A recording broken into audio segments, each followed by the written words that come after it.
होलिया में उड़े रे गुलाल शाम तेरे मंदिर में। होलिया में उड़े रे गुलाल शाम तेरे मंदिर में। शाम तेरे मंदिर में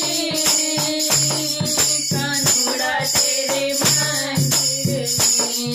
शाम तेरे मंदिर में कानूड़ा तेरे मंदिर में। होलिया में उड़े रे गुलाल शाम तेरे मंदिर में। होलिया में उड़े रे गुलाल शाम तेरे मंदिर में। रंग अबीर गुलाल उड़ावे, रंग अबीर गुलाल उड़ावे। काले काले काना को रंग लगावे, काले काले काना को रंग लगावे।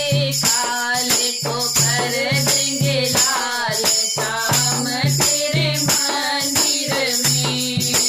काले को कर देंगे लाल शाम तेरे मंदिर में।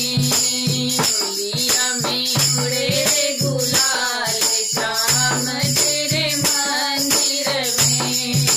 होलिया में उड़े रे गुलाल शाम तेरे मंदिर में। फागुन की 11 का मेला है, फागुन की 11 का मेला है। होता है ये बड़ा अलबेला, होता है ये बड़ा अलबेला। हम सब नाचे रे ताल शाम तेरे मंदिर में। हम सब नाचे रे ताल शाम तेरे मंदिर में। होलिया में उड़े रे गुलाल शाम तेरे मंदिर में।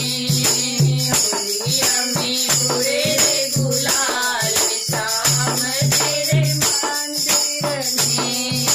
ढोलक संग मजीरा बाजे, ढोलक संग मजीरा बाजे।